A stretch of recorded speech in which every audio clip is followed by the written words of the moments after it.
Mr. Martin, thank you so much for taking a minute to talk to us today. First of all, what factors do you think drive the growing income disparities in OECD countries? I think they can be best summarized in terms of the hypothesis put forward by Jan Tinbergen, the Nobel Prize winner, who describes the inequality as the result of a race between the demand for skills and the supply of skills. The demand for skills is essentially proxied by skill-biased technical progress that increases the demand for skilled workers at the expense of unskilled workers. And on the other side of the equation, you have the supply of skills, which is the capacity of education and training systems in OECD countries to produce more qualified workers.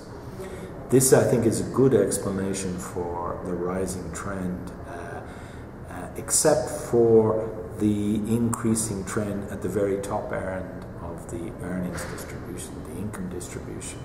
Because there you have to, among the top 1%, you have to look at other factors. Thank you. Secondly, in which OECD countries are differences in the pace of income growth most pronounced, do you think?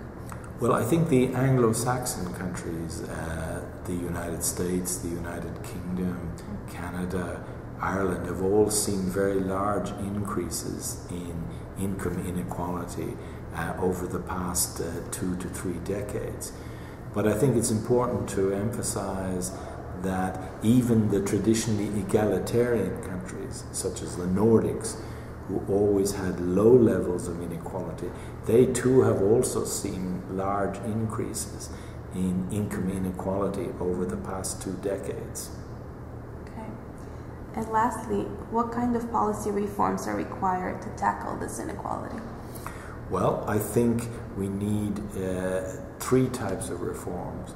One is we need to invest more in education and training so that we can increase the supply of skilled people with the skills that are needed in today and tomorrow's labor market. The second area is that we need to increase the capacity of labor markets to create more inclusive employment opportunities. That is, to create more better paid full-time employment opportunities for individuals. And then lastly, I think the redistribution power of the tax and benefit system is very important. We have seen over the past 2 decades that the tax and transfer system has been less effective in redistributing income from high earners to low earners.